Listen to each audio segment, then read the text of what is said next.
Selamat pagi Bapak Ibu Saudara sekalian yang saya kasihi. Selamat bersekutu di dalam kasih dari Tuhan kita Yeshua HaMashiach. Si Tuhan, terima kasih Pak Logi. Kita mau belajar tentang paket jalan sempit menuju surga. Saya sengaja pakai istilah paket karena paket itu artinya merupakan satu kesatuan, saudara-saudara. Jalan sempit menuju surga. Kita tahu dunia makin menawarkan banyak hal-hal yang nyaman, teknologi tambah canggih, tapi orang yang sakit tambah banyak, saudara-saudara. Justru macam-macam penyakit juga tambah banyak. Mari kita baca bersama-sama bahwa jalan ke surga itu bukan jalan yang gampang, lebar, terus nurut maunya kita. Kita ngambil satu ayat Alkitab, terus kita hafalkan masuk ke surga, gitu enggak, saudara-saudara. Yang tahu persis jalan ke surga adalah Tuhan Yeshua. Mari kita baca bersama-sama Matius pasal 7, di situ sudah saya tayangkan ayat-ayatnya, ayat 13 dan 14. 1, 2, 3. Masuklah melalui gerbang yang sempit, karena lebarlah gerbang dan lapanglah jalan yang menuju kepada kebinasaan. Dan mereka yang masuk melaluinya adalah banyak. Kita perlu renungkan dengan serius pesan Tuhan Yeshua ini kepada saudara dan saya. Kalau mau masuk ke surga, kita harus masuk melalui gerbang yang sempit. Lebarlah gerbang dan lapanglah jalan yang menuju kebinasaan. Jadi kalau ada orang bilang, banyak sekali jalan ke surga, situ juga bisa, situ juga bisa, situ juga bisa, ini berlawanan dengan pesan Tuhan Yeshua. Cuma ada satu jalan ke surga, yaitu melalui Tuhan Yeshua. Dan jalannya itu, gerbangnya atau pintunya itu sempit, jalannya sesek atau kecil. Mari kita teruskan ayat 14-nya. 2, 3. Sebab sempitlah gerbang dan sesaklah jalan yang menuju kepada kehidupan, dan mereka yang mendapatkannya adalah sedikit. Sempitlah gerbang, pintunya sempit, jalannya sesek kecil, saudara-saudara, yang menuju kepada kehidupan atau yang menuju ke surga. Dan mereka yang mendapatkannya sedikit. Atau dengan kata lain mendapatkan, berarti jalan ini harus kita cari sampai kita dapat. Jadi kalau Tuhan Yesus pesan, carilah, mintalah, carilah, ketuklah. Kalau di terjemahan yang lebih tua itu lebih mantap, saudara. Cari terus sampai mendapat, jangan berhenti mencari sampai kamu ketemu. Karena ini adalah hidup matinya kita, saudara-saudara. Hidup matinya kita. Jadi orang Kristen yang cuma asal-asalan, saudara-saudara, atau cuma datang pergi, ikut kebaktian, mungkin nyemplungkan kolekte gitu, merasa masuk surga, itu mesti hati-hati, saudara-saudara. Kita mesti mencari, saudara. Kita mesti mencari. Dan kita bersyukur, saudara-saudara datang ke tempat ini untuk bersama-sama mencari Tuhan. Mencari dan jalani, masuk melalui gerbang sempit dan jalan yang sesek ini, saudara-saudara. Jadi karena itu judulnya tadi, paket jalan sempit menuju surga. Paket jalan sempit menuju surga. Nah ini yang mau kita pelajari. Kalau dari pihaknya Tuhan Yeshua, saudara-saudara, pada waktu Tuhan Yeshua menyerahkan nyawanya di kayu salib, dia mengucurkan darahnya untuk menebus dosa, untuk menebus saudara dan saya supaya dosa-dosa kita bisa dihapus di hadapan Bapa.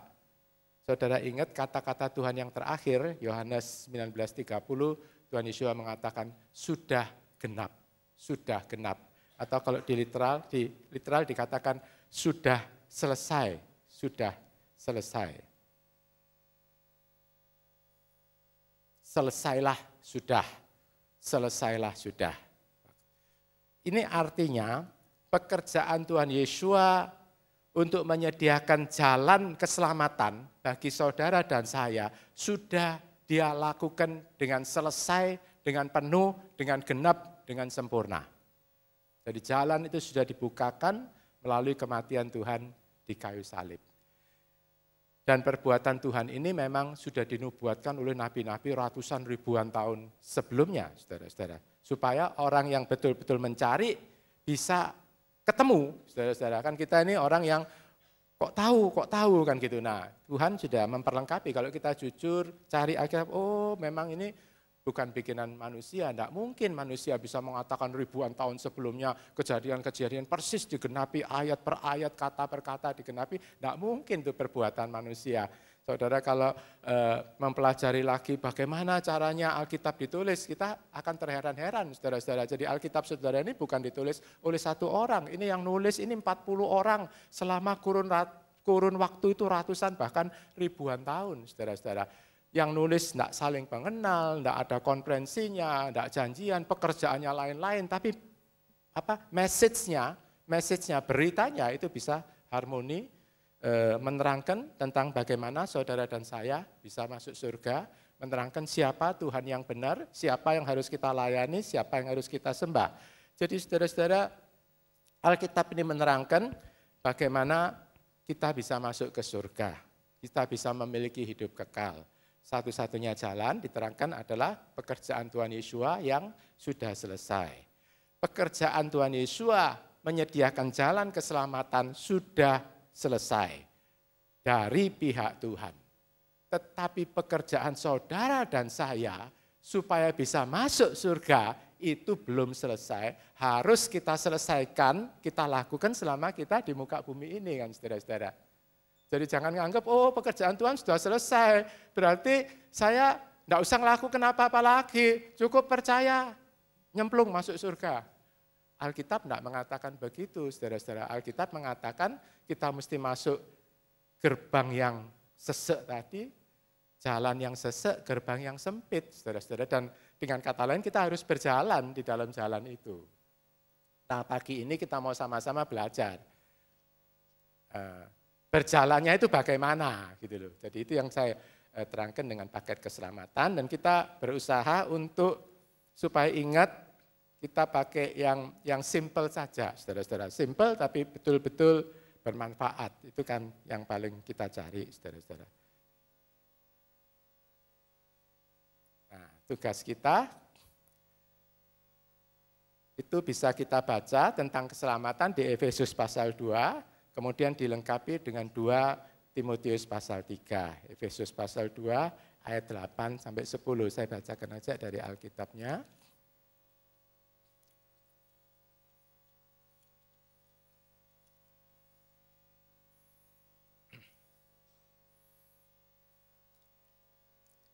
Efesus pasal 2 ayat 8 sampai 10. Sebab oleh anugerah kamu telah diselamatkan melalui iman. Dan hal itu bukanlah dari kamu, itu karunia Elohim. Bukan dari perbuatan, supaya tidak seorang pun dapat bermegah. Sebab kita adalah hasil karyanya yang telah diciptakan dalam Hamasyah Yeshua untuk perbuatan-perbuatan baik yang telah Elohim persiapkan sebelumnya supaya kita dapat berjalan di dalamnya. Jadi kalau kita singkat saudara-saudara, Efesus 2 ini yang pertama kita mesti tahu bahwa kita diselamatkan itu karena anugerah melalui iman, bukan karena perbuatan baik kita. Mengapa demikian saudara-saudara? Karena perbuatan baik kita yang sebaik-baiknya pun tidak cukup untuk membayar harga masuk surga, saudara-saudara. Perbuatan baik manusia pasti ada cacatnya. Yang tidak ada cacatnya adalah pekerjaan Tuhan Yeshua yang tidak mempunyai dosa, dan kemudian menjadikan dirinya seperti orang berdosa, menanggung hukuman dosa di kayu salib, supaya saudara-saudara dan saya bisa dihapus, bisa diampuni saudara-saudara dosa-dosanya. Itu yang pertama. Jadi di situ dikatakan tidak ada tempat bagi kita untuk memegahkan diri. Jadi kalau kita singkat, kita diselamatkan oleh anugerah. Anugerah itu artinya pemberian cuma-cuma, karena memang kita tidak bisa bayar, gitu, saudara-saudara. Harganya itu sangat mahal. Dan Tuhan Yesus yang bayar untuk kita, gitu, saudara-saudara. Karena itu kita sebut anugerah atau pemberian cuma-cuma, kita sebut karunia. Bagaimana kita menerimanya? Melalui iman. Nah, ini dasar, saudara. Dasar dari semua agama Kristen. Jadi kita diselamatkan bukan karena perbuatan, tapi karena perbuatannya Tuhan Yesus. Banyak contoh-contoh di Alkitab, karena perbuatan orang lain, kemudian kita diberkati, gitu, saudara-saudara. Nah, yang kedua, jangan lupa, karena itu saya sebut paket, saudara. Jangan berhenti sampai ayat 8 aja. Kita mesti teruskan kalau baca Alkitab itu selengkap mungkin dan sebanyak mungkin poin-poin yang menunjuk kepada keselamatan itu. Yang kedua dikatakan, kita diselamatkan untuk apa? Supaya kita bisa melakukan perbuatan baik yang telah Elohim persiapkan sebelumnya. Jadi tujuan Tuhan menyelamatkan saudara dan saya supaya kita bisa melakukan perbuatan baik. Perbuatan baik yang bagaimana? Ternyata sebelum Tuhan itu menciptakan, Tuhan itu sudah punya plan, ada pikiran.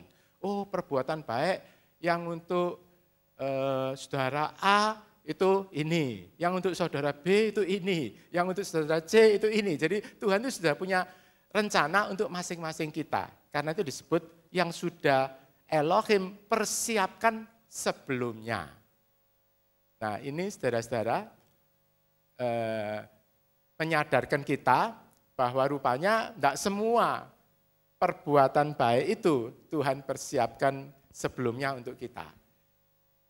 Jadi perbuatan baik untuk saudara A, saudara B, mungkin untuk saudara Ahong lain dengan saya, untuk Pak Loki, Bu Loki lain lagi, sudah dipersiapkan semuanya. Dan Tuhan menyiapkan itu dengan sempurna, saudara-saudara.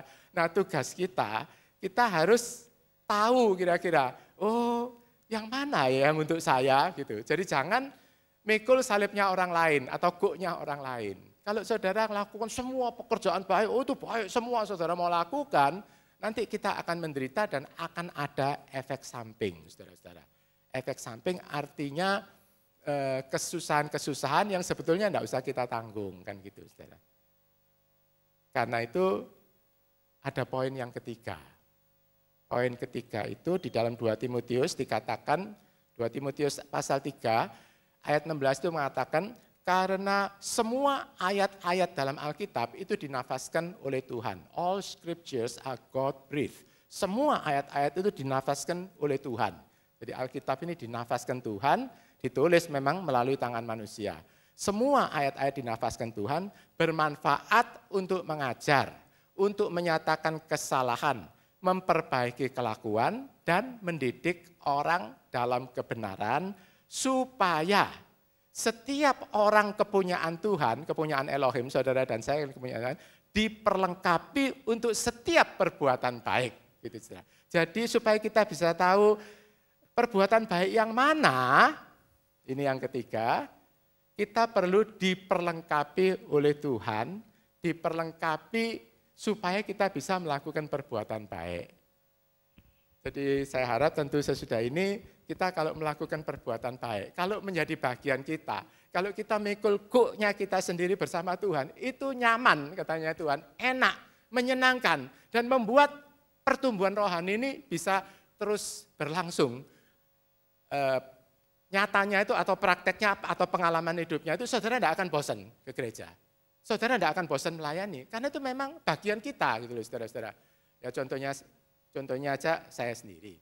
Saya memang dokter kesehatan bagian kandungan. Saya kalau belajar tentang kesehatan buku-buku itu banyak. Dan saya belajar lagi Enggak bosan-bosan saya, sebab ada yang baru, dan yang dulu keliru, yang dulu kurang, kita tahu saudara-saudara. Tapi kalau saudara, atau kalau saya dikasih buku tentang yang Ellen punya misalkan, tentang pembukuan, keuangan, segala macam.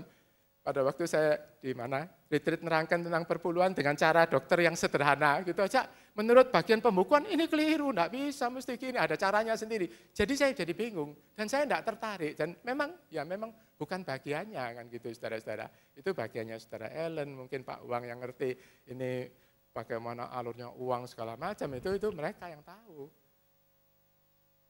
Jadi ada bagiannya sendiri-sendiri, dan untuk mengerti bagian kita perlu Tuhan, perlu Roh Kudus, perlu diperlengkapi.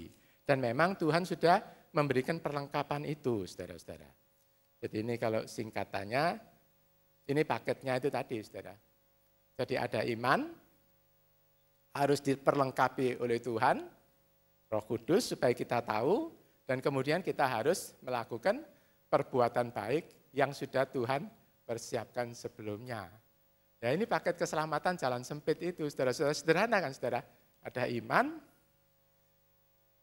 diperlengkapi Tuhan, melakukan perbuatan baik yang Tuhan sudah persiapkan. Gitu.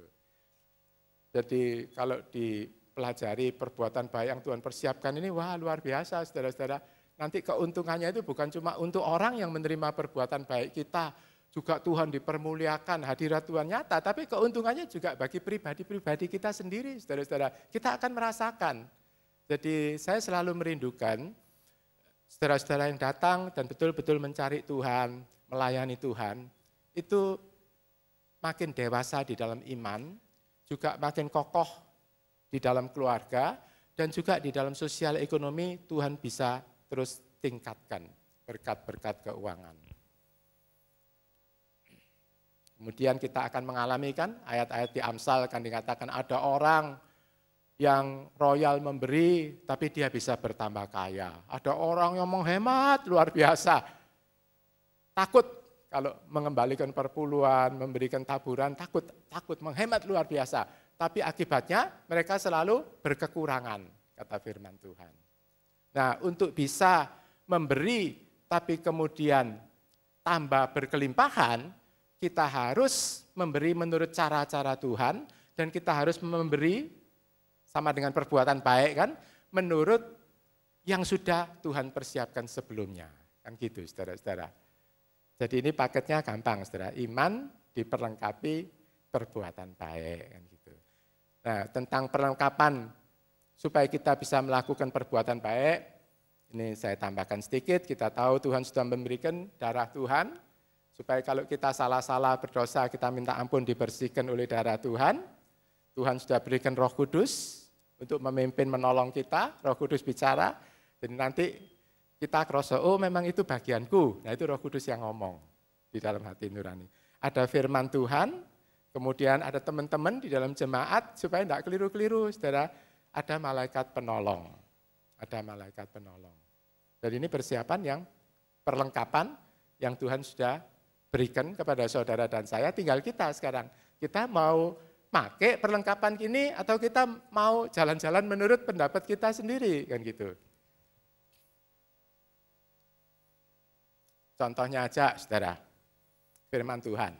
Firman Tuhan mengajar tentang perpuluhan.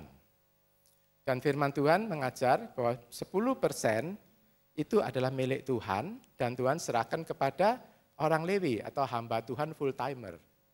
Nah, ada saudara seiman yang tanya sama saya ini sudah ngasihkan, ini uang saya, persembahan saya banyak, saya sudah berikan lebih dari perpuluhan. Jadi contohnya penghasilannya 1 juta, mestinya akan ngasih 100.000 ya saudara-saudara untuk perpuluhan. Kemudian saudari ini ngomong, saya ini sudah ngasih 201 juta tadi, 250.000. Loh, tapi karena saya kasihan sama anak-anak pelayanan kasih, semua saya masukkan ke pelayanan kasih. Nah, dia memberikan kan banyak, saudara, lebih dari perpuluhan. Tapi tidak menurut nasihat firman Tuhan, bahwa 10%-nya untuk hamba Tuhan perpuluhan, 150.000-nya baru dipersembahkan. Tapi semuanya dipersembahkan. Nah ini bagaimana, dia tanya. Ya saya jawab, Kita sih tidak menghakimi orang ya saudara-saudara, tapi menurut firman Tuhan itu kurang tepat. Jadi kalau saya gambarkan, firman Tuhan kalau secara keras mengatakan orang yang tidak mengembalikan perpuluhan itu pencuri. Jadi saya gambarkan saudari kami ini itu seperti film apa itu yang pencuri tapi suka bagi-bagi ke. Kan ada apa? Wah, Robin Hood, ya Robin Hood. Itu kan suka mencuri, saudara-saudara. Ya siapa yang jadi tokoh sih? Orang-orang akan kagum, saya juga hormat. Memberikan sampai demikian banyak. Tapi tidak menurut nasihat firman Tuhan. Ya tentu kalau belum mengerti, nanti kita belajar, diperbaiki kan gitu, saudara. Maksudnya Tuhan itu bukan menghukum. Tapi nanti dengan sendirinya, ya mungkin kalau dari saya, wah ini pencuri yang baik hati kan gitu, mencuri uangnya Tuhan, tidak diserahkan tapi dikasihkan ke orang lain, itu bagi-bagi saudara-saudara. Ya tidak dipakai sendiri, egois ya enggak, cuma salah dalam caranya, seperti Pak Logi tadi bilang, dia mau ngasih makan anaknya, istrinya, tapi dia mencuri, salah caranya kan gitu saudara-saudara. Nah ya seperti itu ya kira-kira bagaimana? Ya tidak menerima berkat-berkat perpuluhan. Jadi tiap tindakan iman itu kan ada berkat Tuhan, ada jawaban Tuhan. Tidak menerima berkat-berkat dari perpuluhan. Jadi itu salah satu contoh. Jadi itu perlengkapan yang Tuhan berikan. Jadi di dalam memberi pun, saudara-saudara, kita itu tidak bisa awur-awuran, tidak bisa nurut maunya kita sendiri. Karena itu disebut jalannya itu sempit, gerbangnya itu sesek. Ada cara-cara Tuhan yang harus kita ikuti. Nah ini sering-sering orang kurang suka, karena zaman sekarang ini orang lebih suka itu merdeka, mau saya apa bisa, bebas. Jadi kalau diberitakan Tuhan Yesus memberi kemerdekaan, lalu ketangkep kita bisa melakukan apa saja, kemudian masuk surga. Itu tidak betul, saudara-saudara. Kemerdekaan yang Tuhan berikan itu kemerdekaan dari ikatan dosa. Kemerdekaan yang Tuhan berikan, kalau saudara baca di Galatia, merdeka itu di dalam kasih, artinya saudara bisa tetap melayani, saudara bisa tetap setia, tapi ada kasih, ada kesenangan, ada sukacita, damai sejahtera dari Tuhan, saudara-saudara. Karena kita melakukan apa yang Tuhan sudah persiapkan. Kalau kita melakukan apa yang senang, nurut pikiran kita, pandangan kita sendiri, kadang-kadang kita berakhir dengan kekecewaan dan ada efek samping. Karena itu kita perlu belajar, saudara-saudara. Jadi jangan lupa paketnya apa saudara? Iman, perlengkapan dari Tuhan, kemudian perbuatan baik. Ya saudara sudah tidak perlu tanya lagi lah, lu kalau tidak mau berbuat baik bagaimana? Ya tidak tahu, itu nanti Tuhan yang mengurus. Tapi paketnya yang Tuhan sediakan itu ini, saudara-saudara, menurut firman Tuhan. Iman diperlengkapi, kemudian ada perbuatan baik. Nah supaya gampang, kita akan kembali ke akar Ibrani. Kita ada 3 kata Ibrani, juga pelajaran dasar dari gereja mula-mula tentang paket keselamatan ini, saudara-saudara. Itu ada 3 kata yang bagus. Saya harap saudara hafal sesudah ini, jadi gampang nanti. Yang pertama itu tesuah. Mari kita ucapkan sama-sama, saudara. Tesuah, tesuah, tesuah, tesuah. Jadi arti dari tesuah ini, itu artinya kembali. Kembali kemana? Kembali atau berbalik? Kembali ke Tuhan. Kembali ke Tuhan, saudara-saudara. Tesuah. Jadi orang yang tidak mengenal Tuhan, misalkan ateis dan lain-lain, itu digambarkan tuh berjalan, makin lama makin jauh daripada Tuhan gitu. Karena itu sering-sering walaupun kaya itu kesepian, kemudian tidak ada kepuasan, kemudian ada macam-macam lah saudara-saudara.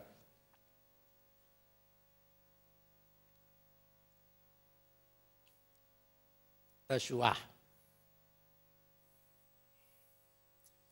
Kemudian yang kedua,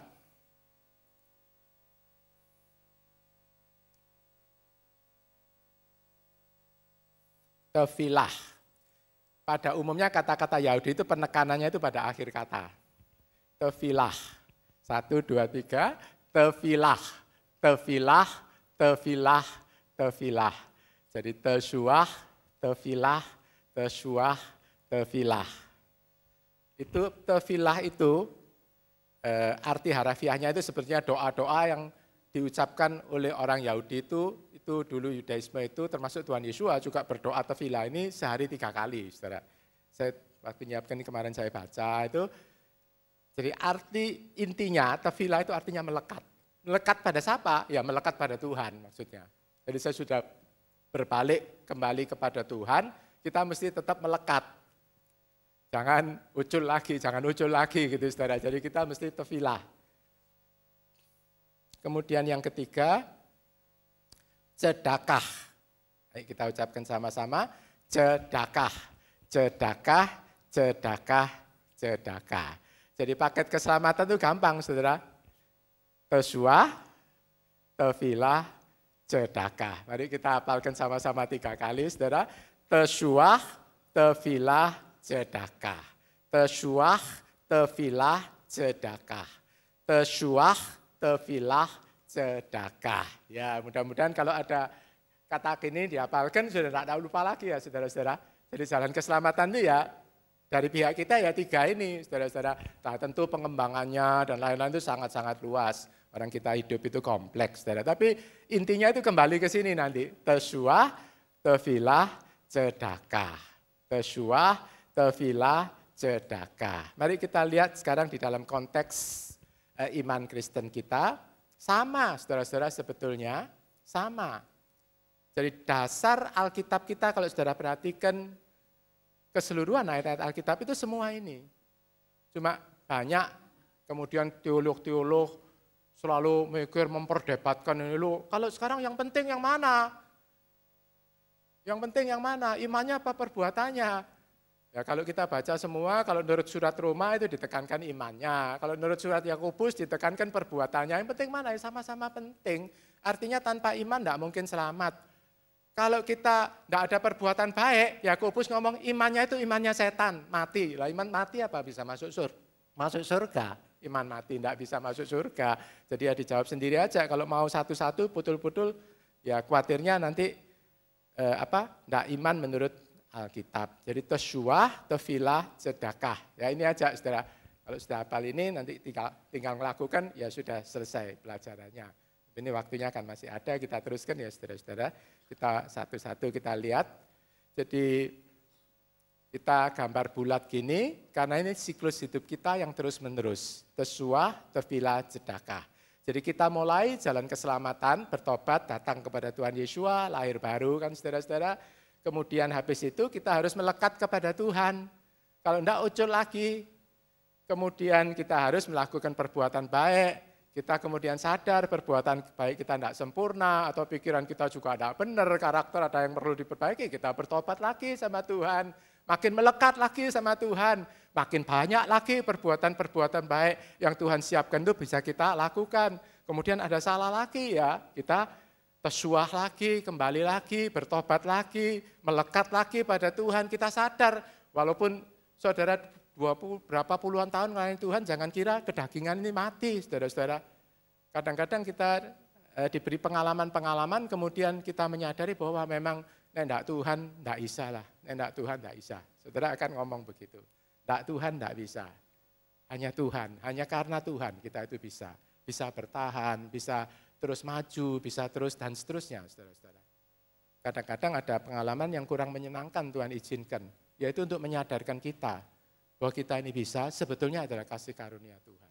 Jadi saudara jangan pikir kita datang itu maunya kita, memberi maunya. Sebetulnya seperti semua Pak Pranoto misalkan, bisa nyanyi, bisa duduk di sini, bisa kemudian tiap Rebu memberi nasihat. Itu sebetulnya Tuhan sudah persiapkan sebelumnya untuk Pak Pranoto. Ya Pak Pranoto tinggal jalani aja sekarang kan gitu. Nah itu panggilan dan enak, mantap saudara-saudara. Enggak kemudian maju mundur, cari pindah-pindah gereja dan seterusnya. Jadi kita perlu tahu prinsip ini. Mari kita lihat sekarang tentang tesuah. Secara singkat ya saudara, tesuah. Tesuah itu artinya kembali kepada Tuhan.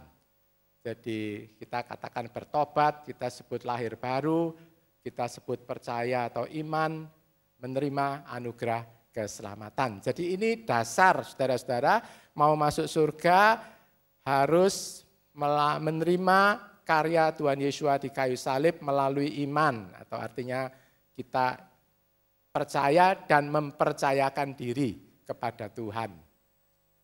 Jadi keselamatan itu semata-mata 100% ya saudara, adalah anugerah atau karunia Tuhan yang Tuhan berikan kepada saudara dan saya, kita terima melalui iman.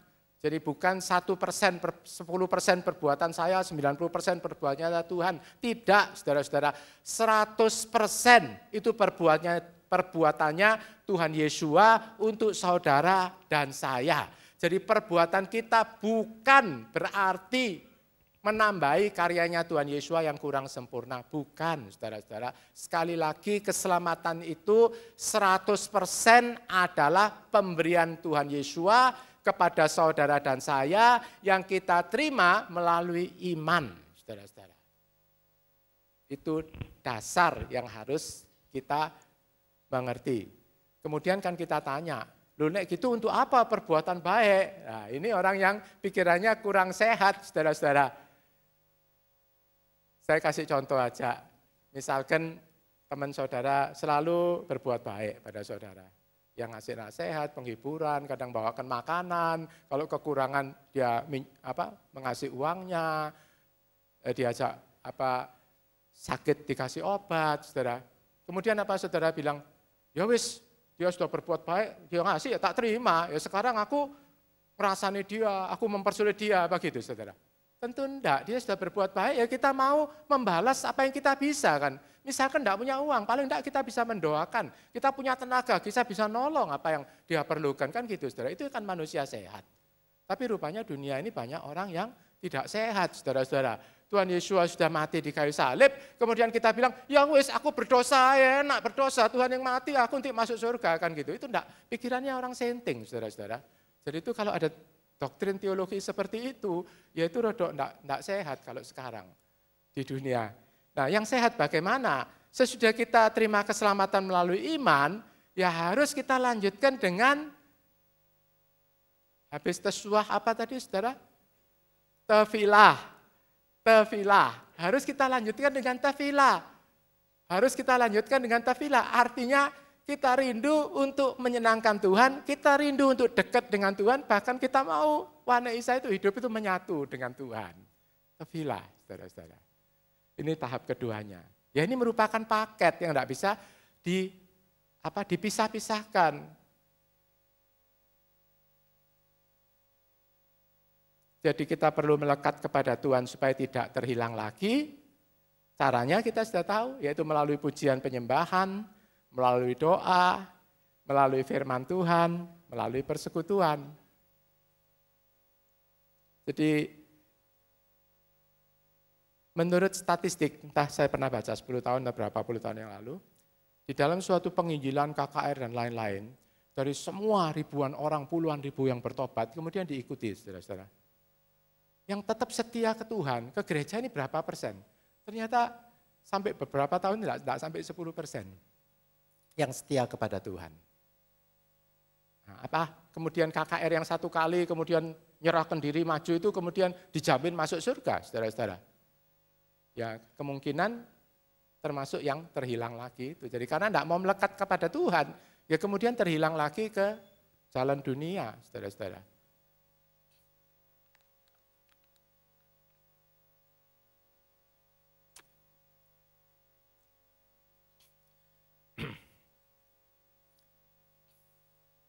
Jadi pujian penyembahan, doa, firman Tuhan, dan persekutuan.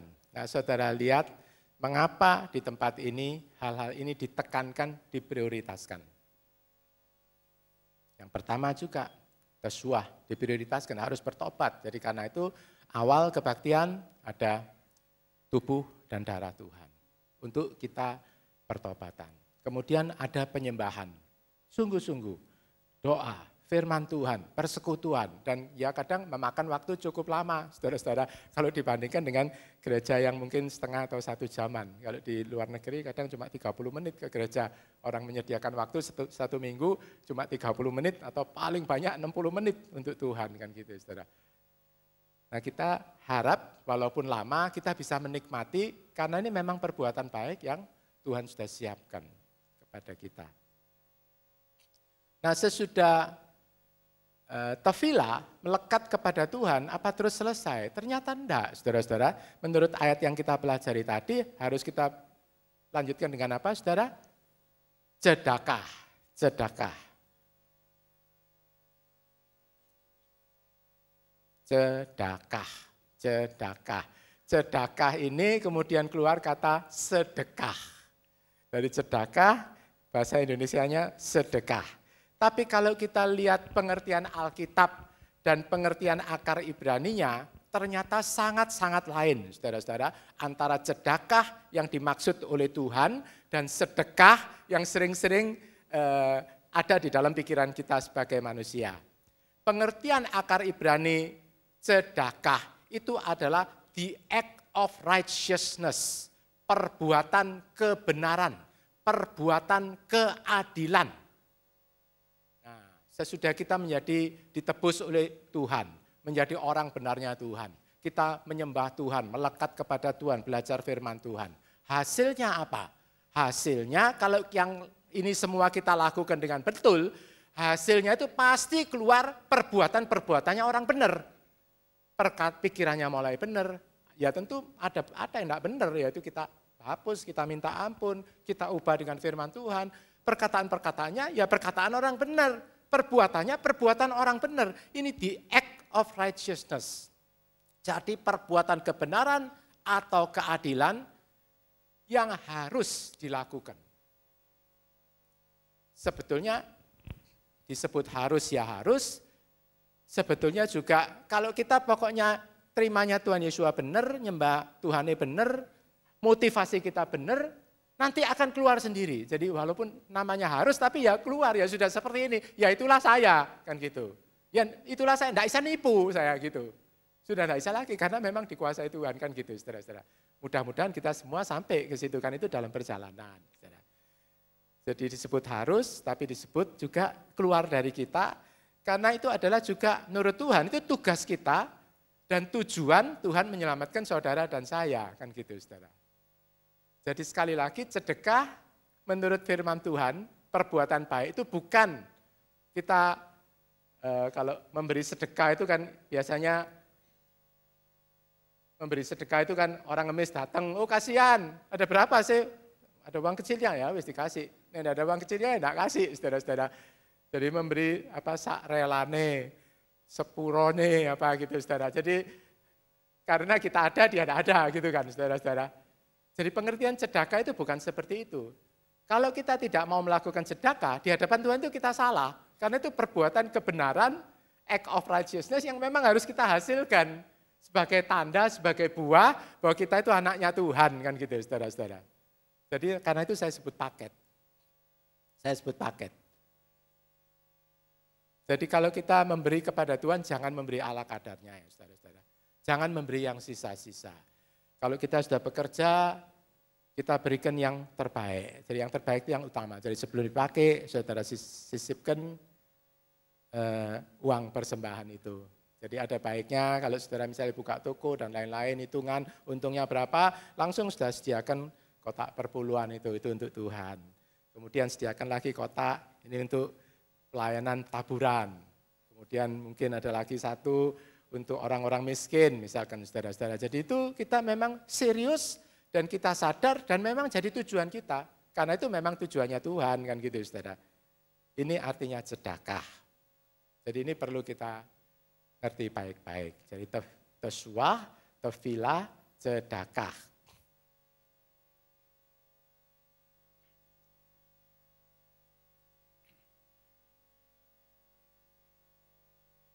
Nah, untuk memberi yang sempurna, kita perlu pertolongan Tuhan Roh Kudus. Jadi sempurna itu artinya di hadapan Tuhan itu betul, artinya ini memang pemberian yang sudah Tuhan persiapkan, juga hasilnya itu artinya kalau saudara memberi, itu sudah betul-betul masuk surga. Kalau saudara seperti nabung uang itu ya di bank surga, ya betul-betul 100.000 ya 100.000 masuk bank surga, kan gitu saudara, itu yang saya sebut sempurna. Jadi artinya pemberian saudara itu akan saudara rasakan sampai kepada kekekalan. Bukan cuma memberi tapi ya sudah saudara terima kasih selama di dunia ini. Nanti kalau mati tidak ada catatannya gitu saudara-saudara, karena sudah dibalas di muka bumi itu bukan yang sempurna. Jadi untuk memberi yang sempurna seperti ini perlu pertolongan Roh Kudus, perlu perlengkapan dari Tuhan seperti yang kita pelajari tadi. Supaya apa? Jadi untuk memberi sedekah dengan betul, perlu tafilah dulu, perlu doa, perlu persekutuan, perlu hidup di dalam persekutuan agar kita bisa dengan tepat melakukan apa yang sudah dipersiapkan Tuhan. Dan kita juga bisa memberi menurut cara-cara Tuhan.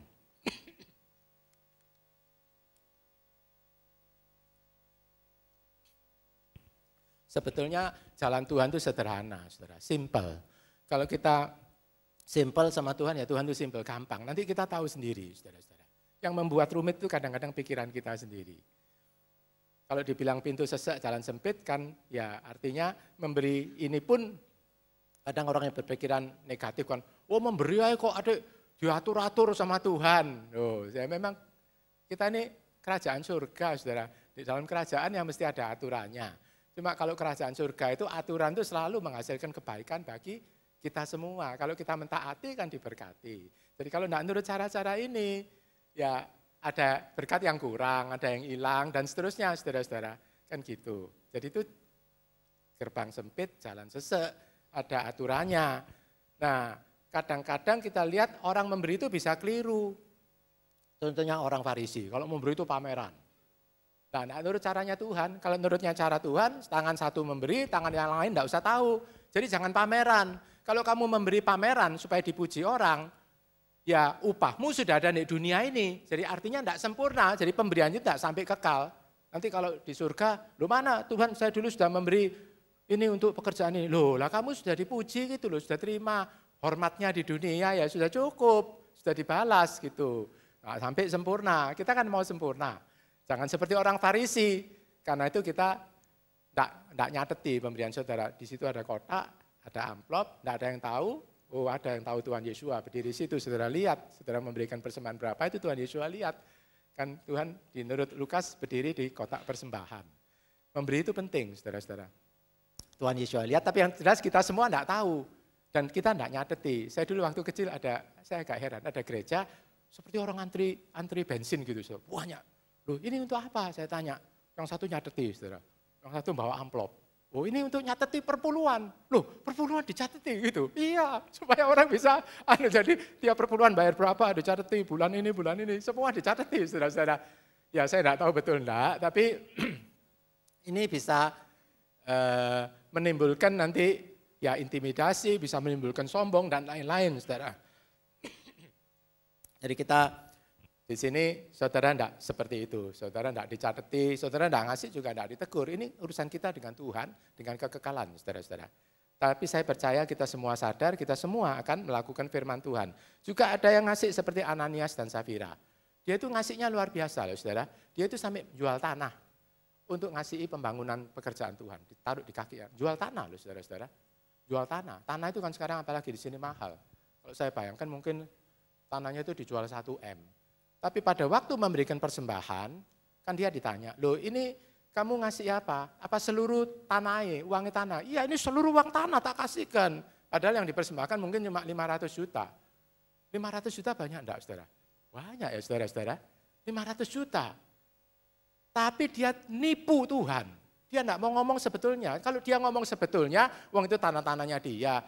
Saya memberikan persembahan ini, saya rela atau Tuhan bebankan 50%, saya kasih 500, tidak saya kasih semua, enggak apa-apa saudara. Tapi dia nipu Roh Kudus, dia ngomong ini semua, langsung mati Ananias dan Safira. Loh mau enggak sekarang kita memberi tapi kemudian celaka? Tentu enggak mau ya saudara-saudara. Kita memberi supaya semua pihak senang termasuk kita sendiri senang. Karena itu ada cara-cara Tuhan. Kan gitu, saudara. Jadi kadang kita memberi tapi enggak jujur, menipu Roh Kudus, nah nanti khawatirnya Ananias dan Safira. Karena itu kita perlu belajar, memeriksa hati, memeriksa pikiran, supaya semua itu klop dengan firman Tuhan. Nah sekarang kita tambahkan sedikit sebagai tip, ada macam-macam tingkat sedekah. Yang pertama ada orang itu memberi, tapi orang itu memberi dengan ngomel. Kalau dulu saya ngajar biasanya, kalau ngomel-ngomel enggak usah memberi. Tapi rupanya kalau menurut akar Ibrani, memberi tapi ngomel lebih baik daripada enggak memberi, saudara-saudara. Tapi ya di sini enggak ada yang ngomel ya saudara, kalau memberi berat bisa, saudara. Pergumulan bisa, tapi jangan ngomel, saudara, karena itu masuk ke kasih Tuhan. Nanti kalau ngomel upahnya kurang gitu aja, saudara-saudara. Tapi ya lebih baik daripada tidak memberi kalau sekarang saya ngajar. Kalau kamu berat ya apa, mau ngomel ya apa, ya beriin aja lah dulu, ambil doa kan gitu. Ngomelnya dibuang dulu, kita doa. Yang kedua, diberi itu karena diminta atau terintimidasi. Di sini tidak ada seperti itu, karena itu kita tidak memberikan, tidak mengerjakan kantong kolektor. Dan saudara, saya dari dulu itu, kalau masuk gereja, kantong kolektor itu tidak enak gitu rasanya, tidak tahu saya. Dari dulu saya merasa tidak enak kantong kolektor itu. Yang pertama kok Tuhan kaya kok minta-minta, terus kok nek ada tamu kan seperti orang disodori, nek tidak ngasih kan tidak enak gitu loh saudara. Apalagi kalau tidak ngasih itu terus kantongnya tidak pindah-pindah, itu kan tidak enak saudara. Jadi seperti dipaksa kan gitu. Mbok ya sing sadar sama Tuhan, kita itu kan mesti mau memberi ya memberi, siapkan dulu sebelumnya, ya masukkan amplop, masukkan kotak kan gitu. Itu Alkitabnya ngajar gitu saudara-saudara, tidak ada kantongan. Yang ketiga memberi walaupun tidak diminta. Memberi, jadi kita tahu kebutuhan orang lain, kita bisa memberi walaupun tidak diminta. Yang keempat, kita memberi, kita tahu siapa yang kita beri, dan penerimanya juga tahu.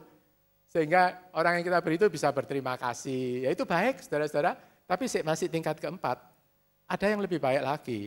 Pemberinya tidak tahu, pemberi tidak tahu. Jadi saya memberi misalkan, nggak tahu untuk apa. Nah, ini ke persekutuan, misalkan ke gereja yang bagi. Tapi yang terima tahu, oh ini misalnya dari Pak Umar misalnya, tahu, oh ini Pak Umar ya asik. Jadi dia doakan Pak Umar, ya ada baiknya juga.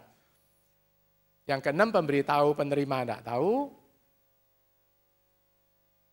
Yang ketujuh yang lebih sempurna lagi, dua-dua enggak tahu. Nah ini menggenapi perintahnya Tuhan. Toh.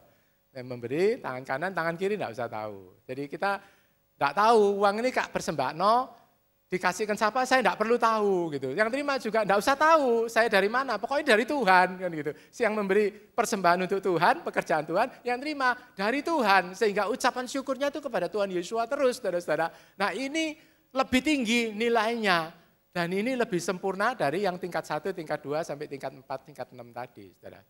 Karena dia enggak tahu. Jadi kalau dia tahu, paling enggak dia itu ada beban kepada yang memberi misalkan.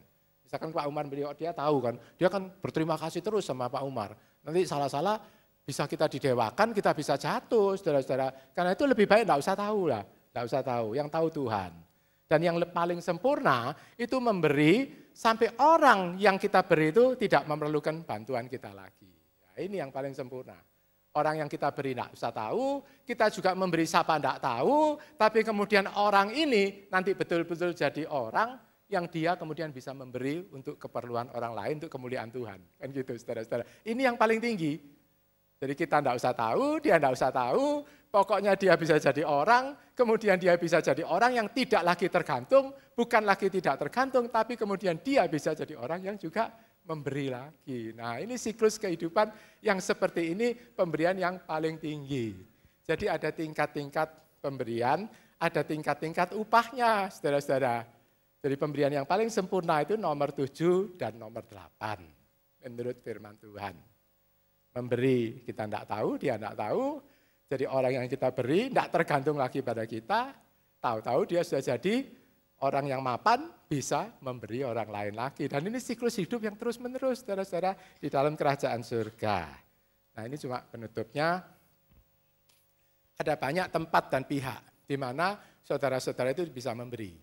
Jadi kalau saudara mau memberi itu diterima di mana-mana, saudara-saudara.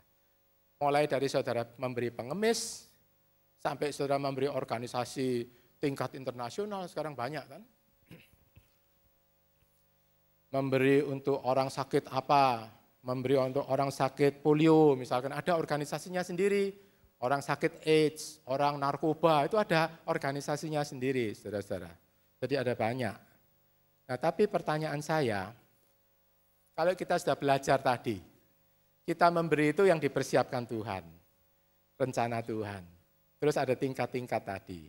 Kita memberi supaya orang yang kita beri itu bisa mapan. Kita tidak perlu tahu. Kira-kira pemberian yang paling sempurna itu menurut kriteria yang kita pelajari itu di mana? Saudara-saudara?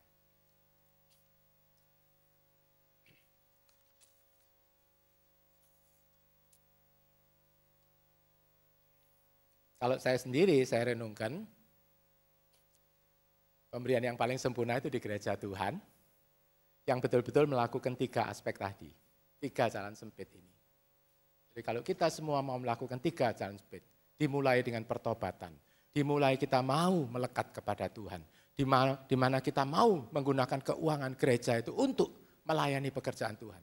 Disitulah Tuhan hadir, dan disitulah pemberian itu paling sempurna, saudara-saudara. Disitulah pemberian itu paling sempurna. Saya kasih gambaran ya, saudara. Misalkan saudara berbeban di organisasi sosial tertentu, saudara kasih uang saudara tiap bulan 1 juta misalkan. Pada waktu mempersiapkan ini dibukakan sama Alfa, saya tanya, Alfa, kalau orang ngasih 1 juta, yang sampai kepada, tadi ngasih apa, orang katakan polio ya, yang sampai kepada orang polio, ke pasiennya itu berapa? Dibuka, itu secara resmi saudara, terbuka dia, 40% aja. Jadi uang saudara yang sampai ke tujuan 40%. Bahkan di Australia untuk organisasi tertentu ada yang mengatakan ini yang sampai ini yang dikirim cuma 5%, yang lain dipakai untuk ya apa direkturnya, pegawainya, untuk transportnya, untuk uang hotel, untuk uang konferensi, untuk uang apa. Seperti kalau DPR kita kan juga gitu, suka jalan-jalan, suka apa segala macam saudara-saudara. Dan itu kan banyak uang yang dipakai saudara-saudara untuk itu. Jadi ya seperti itu. Jadi dengan kata lain tidak efisien. Saya bukan bilang tidak boleh atau salah, tidak, saudara-saudara. Kalau memang saudara berbeban silakan, tidak apa-apa. Cuma asal tahu ini fakta, tidak 100%. Tapi kalau saudara di tempat ini saya jamin, saudara ngasih rumah singgah 1 juta, 1 juta, tidak kurang 1 sen pun. Saudara ngasih sekolah Alkitab 500 ribu akan 100% diterima oleh pihak yang bersangkutan. Saudara boleh cek, ada laporan, ada pertanggungan jawabnya. Jadi kenapa saya memotivasi kita semua untuk memberikan persembahan itu di rumah Tuhan. Nah tentu kalau cari gembala, tak perlu yang pintar ngomong atau yang pintar menghibur atau pintar ini segala macam, saudara-saudara, orator yang semangat kayak gini, saudara. Kalau menurut Korintus ya saudara-saudara, kenapa saya kok jauh-jauh datangnya? Menurut Korintus, saya ini menurut firman Tuhan aja. Cari hamba Tuhan itu yang apa? Bisa dipercaya. Bisa dipercaya oleh Tuhan, bisa dipercaya oleh jemaat, itu sudah cukup. Tidak perlu pintar ngomong, saudara-saudara. Bahkan pintar khotbah tidak perlu, saudara. Yang perlu itu kan kita Tuhan, saudara. Jadi hamba Tuhan yang dipercaya itu akan membawa hadirat Tuhan masuk ke dalam hidup saudara dan saya. Nah ini penerusnya. Nah sudah, ini saya tayangkan kenapa. Ini gambaran daripada kita tefilah. Jadi kita gereja yang betul-betul mau melekat kepada Tuhan. Kita gereja yang mau betul-betul mentaati firman Tuhan. Ini mungkin salah satu entah Sukot, entah Shavuot, atau Pentakosta, atau Pesach, Paskah. Biasanya kan satu minggu kita menjelang Sukot, nanti kita ada doa puasa, kita ada perayaan, itu semua tefilah. Mau melekat kepada Tuhan, supaya tidak keliru jalan kita. Kita menekankan doa, ada doa sampai 24 jam terus-menerus, saudara kalau yang nggak ngerti mikir, untuk apa, doa cukup itu Tuhan tahu. Loh, Tuhannya sih tahu, saudara-saudara, Tuhan itu maha tahu betul. Tapi kitanya ini yang nggak tahu, kita ini harus ngaku, kita itu bebal, saudara-saudara. Kita itu bebal, hanya kalau dekat Tuhan, Tuhan akan mengubah kebebalan ini menjadi hikmat daripada Tuhan, kan gitu. Nah untuk itu kita perlu doa, untuk itu kita perlu puasa, untuk terus-menerus baca firman Tuhan, setia melayani supaya kitanya ini yang enggak tahu itu Tuhan buat jadi tahu. Kalau memang soal Tuhan sih enggak masalah, Tuhan tahu, Tuhan maha kuasa, Tuhan apa itu semua betul. Tapi apa kita ngalami, kan gitu saudara-saudara. Nah karena itu jalannya sempit. Nah kemarin ini juga ada anak-anak muda, jadi kalau saudara memberi keuangan untuk anak muda, untuk sekolah dan lain-lain, saudara-saudara. Kita enggak tahu, yang terima juga enggak tahu. Seperti, nah ini kita doakan youth, eagle, pelayanan anak-anak. Ini penting, saudara-saudara, karena anak-anak itu besar. Kalau dia mapan di dalam Tuhan, dia akan bisa melaksanakan firman Tuhan, menjadi anggota kerajaan surga. Jadi pemberian saudara enggak tahu ke anak siapa, mereka juga enggak tahu. Tapi yang penting mereka akan bisa bertumbuh di dalam Tuhan, mereka akan bisa dewasa, mereka akan melayani Tuhan, mereka akan membagikan kemampuan, uang, tenaga untuk pelayanan pekerjaan Tuhan. Ini SAB kan saudara. Saudara mungkin tidak menyadari bahwa SAP ini tanpa terasa sebetulnya itu uang-uang saudara semua kan bisa terbangun. Kalau tidak ada yang persembahan dulu tidak bangun, tidak kuat. Kalau dari income-nya anak terus mau untuk bangun apa tidak cukup saudara-saudara. Nah kita akan menghasilkan anak-anak yang takut akan Tuhan. Anak-anak yang mengerti jalan kebenaran kan besar upahnya. Saudara tidak tahu, mereka juga tidak tahu, mereka kerja, kita juga ngasih, saudara. Kemudian hasilnya mereka jadi orang-orang yang dewasa di dalam Tuhan. Nah, ini juga lebih lagi, saudara. Ini pelayanan rumah asuhan.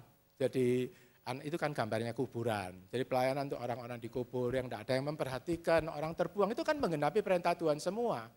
Saudara, dan tapi ini memerlukan biaya yang besar. Memerlukan biaya yang besar. Jadi saya percaya kalau saudara di amplop, saudara membantu, uang, ya bukan cuma uang, saudara, doa, tenaga, semua yang bisa kita lakukan untuk pelayanan Tuhan. Saudara akan dari anak jalanan diubah menjadi anak sekolah, kemudian yang prestasi bisa kita sekolahkan tanpa mereka bayar, kemudian satu kali mereka jadi hamba Tuhan atau mereka jadi insinyur, jadi dokter, jadi siapa, tapi yang takut akan Tuhan, saudara, betapa hebatnya kerajaan surga dan betapa besarnya upah yang saudara akan terima di dalam kekekalan. Mudah-mudahan kita menyadari semua ini, saudara-saudara, dan biarlah semua kemuliaan untuk Tuhan. Mungkin Pak Loki mau menambahkan.